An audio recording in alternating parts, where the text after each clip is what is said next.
Ray. What do you want to do tonight? Same thing we do every night, Pinky. Try to take over the world. The moment you shift how you think about yourself and your circumstances, both you and those circumstances will begin to change. Hello, this is Dane Spots. I'm sure you've heard the idea that our thoughts somehow shape the reality we experience, that negative thoughts influence the world around us and bring about negative circumstances, while positive thoughts somehow bring about positive circumstances. Well, an entire industry of motivational speakers has been created around this premise. Almost all of us have been exposed to the tenets of positive thinking. But if it works so well, then why isn't everyone who attends these seminars and reads these books rich and successful? And most of all, happy? If all we need to do is to think positive thoughts, we should be able to create a positive world almost overnight, shouldn't we? What's wrong with this picture? Well, I've spent the last 20 years trying to find out. And what I've discovered is a philosophy that I'll share with you along with a set of tools and programs I think will not only be a tremendous benefit, but will literally allow you to become your potential and derive the maximum pleasure out of life.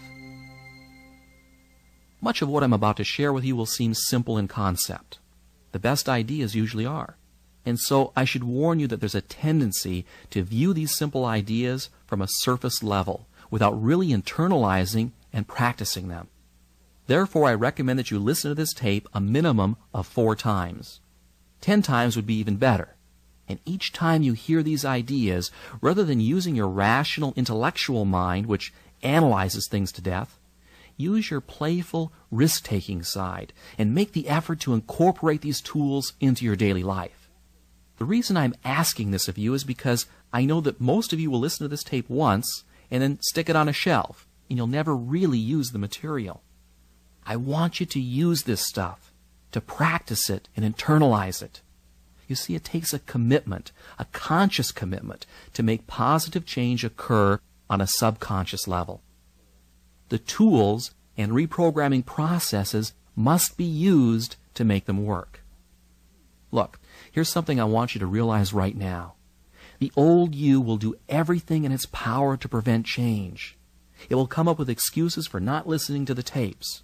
It will procrastinate and make excuses for not using these ideas and programs, even if they're good for you. And the reason why you'll do that to yourself is because the old you is comfortable. It has a built-in survival mechanism to protect the status quo. And that's why change is so difficult. And it's also why positive thinking on a surface level always fails.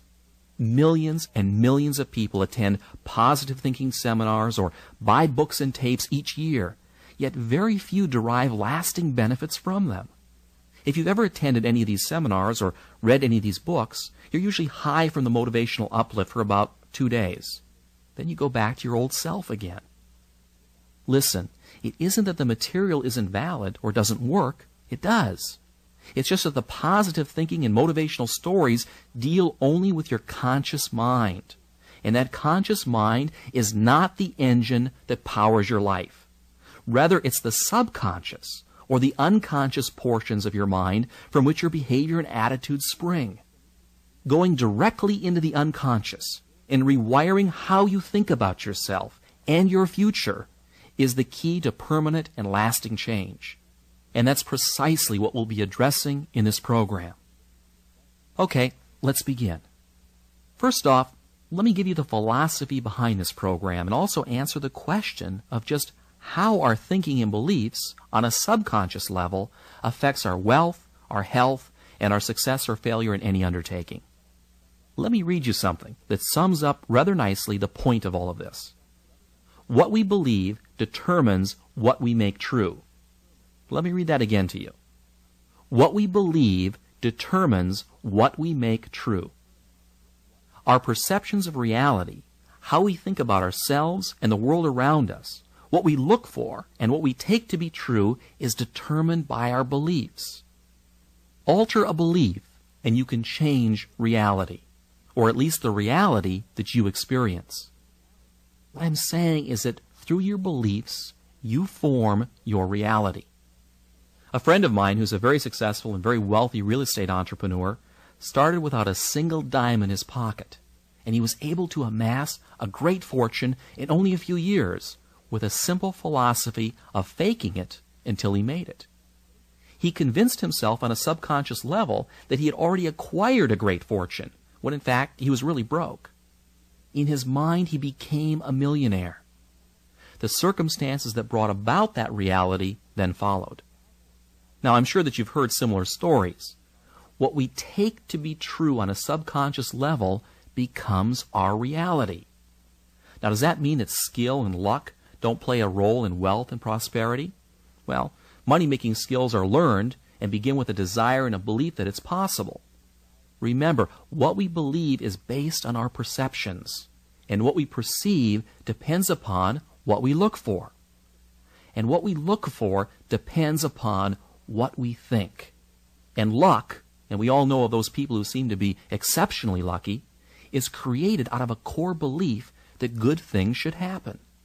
It's an expectation. Expect to be lucky, and you will be.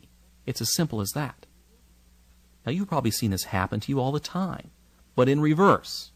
You know, when you tell yourself that you're having a bad day, and sure enough, you do. What we believe determines what we make true. And that's the entire premise of this idea, as well as the tape. Are you still with me? What I'm telling you here is nothing new. In fact, it's very old. Philosophers and great thinkers have been saying it for thousands of years. The Roman philosopher Marcus Aurelius said, "Our light is what our thoughts make of it." Napoleon Hill said exactly the same thing in Think and Grow Rich. And everyone since has said the same basic idea.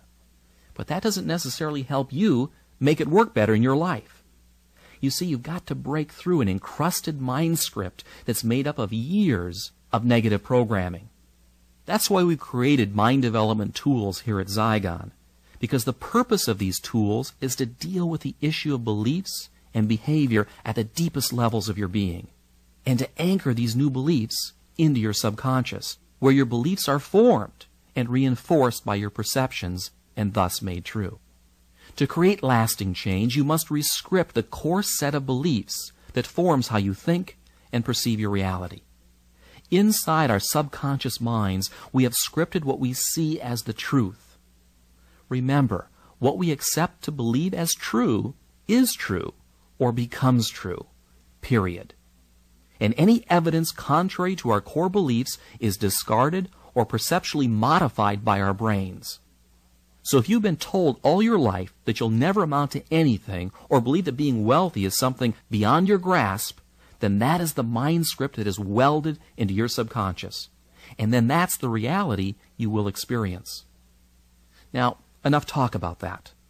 Let me give you now a very simple and very powerful tool that you can use to create the reality that you'd like to experience, to attract wealth and prosperity, to bring forth loving and positive relationships, to make you shine and glow and achieve in every area of your life. It's a process I call visioneering. What is it? Well, it's a program of mental rehearsal of future events that anchors successful images to positive emotions through a simple visualization technique. It also programs the subconscious to bring forth a desired goal into reality. Now, you're probably familiar with visualization techniques, and perhaps you've experimented with them in your life. That's good. Most people try it for a while, but then they give up, usually for two reasons. The first is that the old you creeps in again with excuses for not changing. And also because you may not have been doing it right, so you never really noticed any positive feedback to justify continuing doing it. Well, I'm going to give you a super simple solution that's going to work incredibly well, but it's up to you to use it. And there are 3 steps in the process. Before I give them to you, let me give you a bit of a tip. You must set up a regular time each and every day for your visioneering session. We're talking about 5 minutes a day. 5 minutes, and you can achieve any worthwhile goal that you desire. Morning or night, it doesn't really matter. Just give yourself the 5 minutes. You're worth it. Now, this 5 minutes must be exclusively devoted to the visioneering process. Okay, are you ready for a session? Get into a comfortable position. Close your eyes And with your eyes closed, roll them upwards slightly, as if you're trying to see the center of your forehead, and listen to yourself breathe. Focus your attention on slowly taking deep breaths and on the sound of the air coming in and out of your lungs. Feel yourself relax. Do this breathing exercise 5 times. It will only take 45 seconds or so as you focus on your breathing. This is a simple relaxation exercise that will immediately alter your consciousness, putting your brain into an alpha state. In fact, if you were to hook yourself up to an EEG machine while doing this simple procedure, you would see an increase in alpha wave production emitting from your brain. And in only 45 seconds. You know, there are seminars that charge upwards of $500 to teach you this. Okay, so you've learned how to induce an alpha brainwave state in 45 seconds. The next step is to pick out an image of a past memory where you were extremely happy. Really get in touch with that experience. It doesn't really matter what it is or when it happened. The point is to conjure up a winning feeling or a positive emotion that you can then use to connect with your image of a future event. Perhaps this is an image of the moment you remember falling in love, or receiving a standing ovation during a high school play. Go back into your past and pull out a very specific event that you will relive in every detail. Feel the pats on your back, the loving adulation. Remember the voices, the smells, the colors. As you recreate this scene, let yourself re-experience all of those winning feelings. What you're doing here is bringing forward into your consciousness a positive emotion that will psychologically become connected with a future goal in your subconscious. This has the effect of anchoring that desired goal into the subconscious mind so that it's energized and becomes a subconscious reality.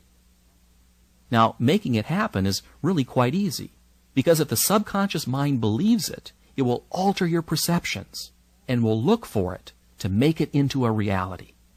I'll talk more about that a little bit later. Okay, once you've relived that positive moment and felt those winning feelings welling up inside of you, the next step is to envision the future goal that you want to achieve as vividly as possible. It can be through a mental picture, a word, a musical note, a taste. In fact, any sensory image that you can think of. Each person is different. Some people respond better to pictures, while others words. The key point here is to see yourself as if you've already achieved that goal, whether it's in the form of a picture, a feeling, or words. If it's money, see yourself as already having it. Perhaps the images are of you going to the bank with a big deposit, or you're sitting at your desk at work piled high with $100 bills. Smell the money. Roll in it. Throw it in the air. See yourself walking down the street wearing the finest clothes, driving your dream car, and hearing the whispers and comments of your friends, wondering how you ever got so successful. If you're a student taking a test, see that big red A+ marked across the top of your exam. If you're a salesperson, see yourself actually closing the sale. If you're giving a speech, see the audience clapping for you and telling you what a wonderful job that you've done. Let's say you want a vacation home on Cape Cod or in Malibu. Picture yourself walking through the front door, noticing the color and the texture of the walls, the lawn, the roof, the entry area. Go ahead and walk through the entire home in your mind, filling in the details exactly as you would like them to be in your reality. Give your images as much richness and detail as you possibly can. And don't worry if at first your images are a bit fuzzy. The process improves with practice.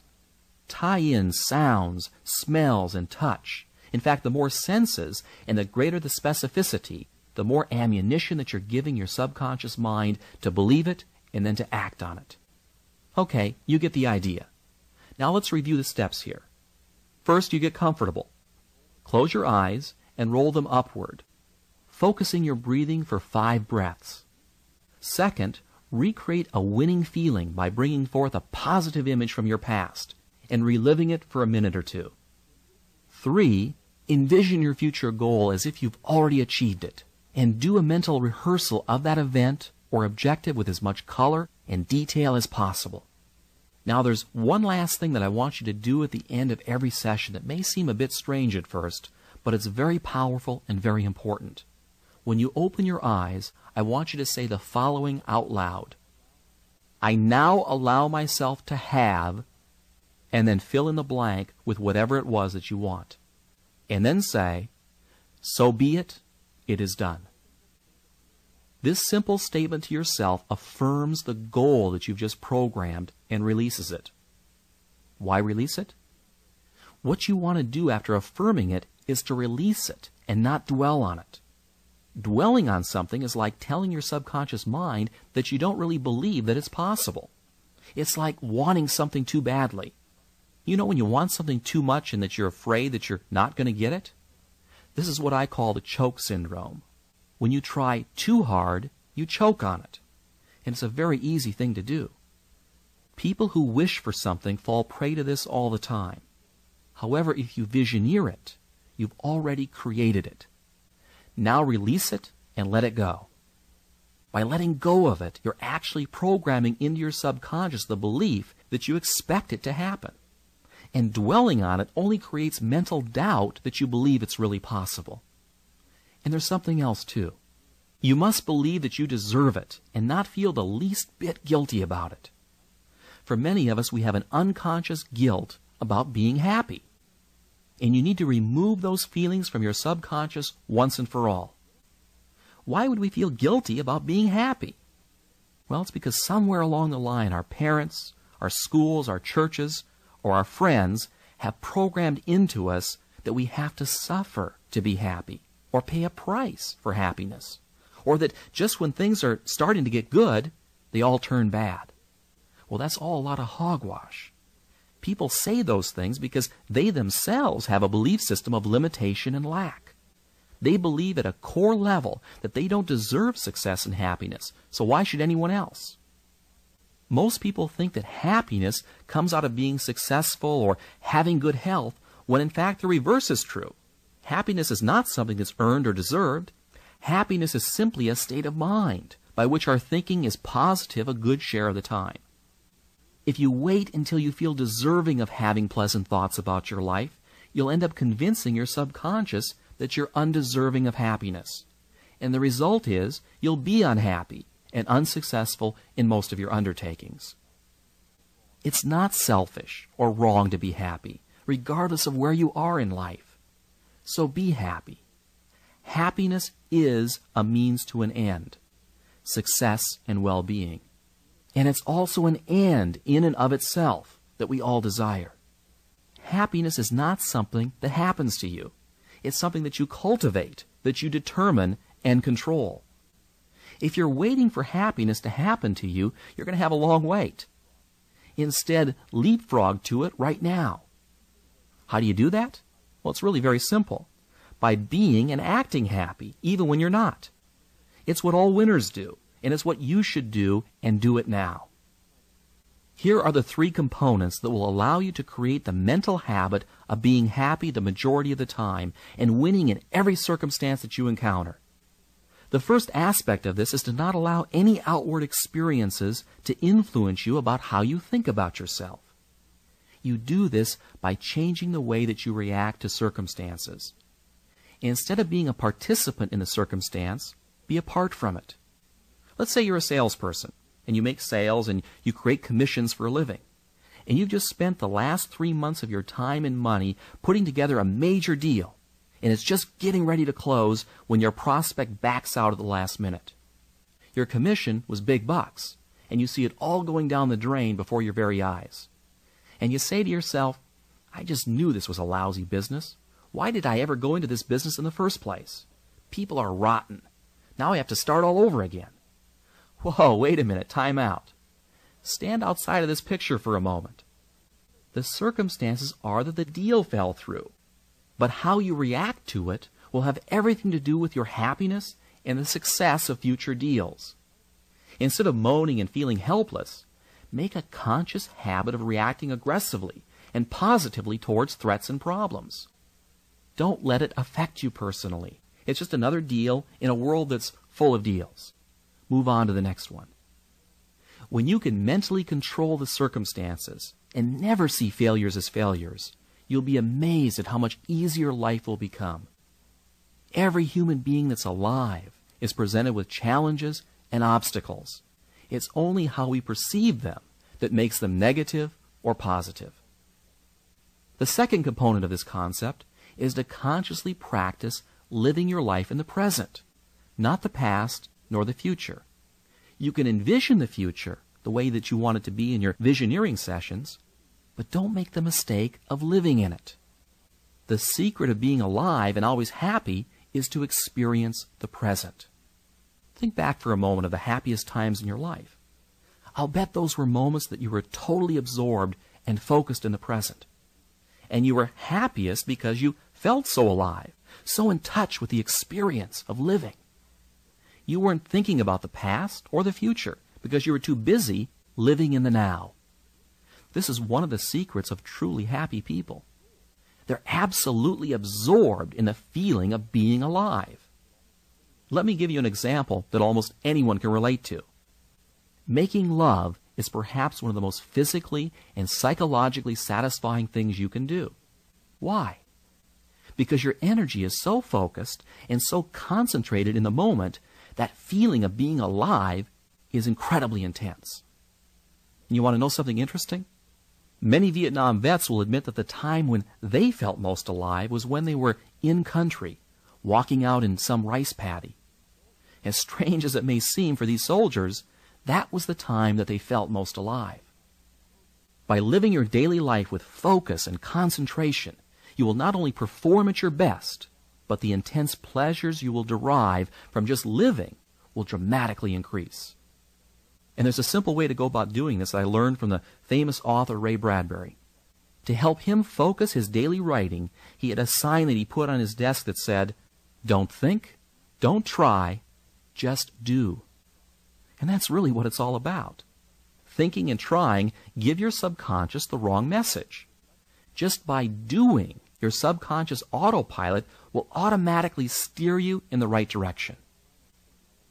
The third and final point I want to make here is for you to make happiness a habit. Link it in with your self-image. Regardless of your fears, anxieties, and circumstances, make happiness the choice that you pick. See yourself as happy. Focus on the details of the moment and take the time to love and appreciate the magnificence of the world around you. By affirming life and moving forward through life's experiences with an attitude that says yes to all the circumstances that you encounter, you'll program your subconscious to deliver a meaningful and joyful existence. It's true. And it's not that difficult if you don't think or try, but just do. You know, science is just now catching on to the immense powers of the mind. Powers to spontaneously heal disease. Powers to overcome extreme handicaps, both physical and psychological. And powers to live a life filled with joy and happiness. You know, we spend hours in a gym conditioning our bodies to look and feel their best, but very little time developing our most valuable resource, our minds. And the more you condition your mind for success, the more you will have. Computer programmers have a term they use called garbage in and garbage out. A badly programmed computer is doomed to spit out bad information. And that's the same with your mind.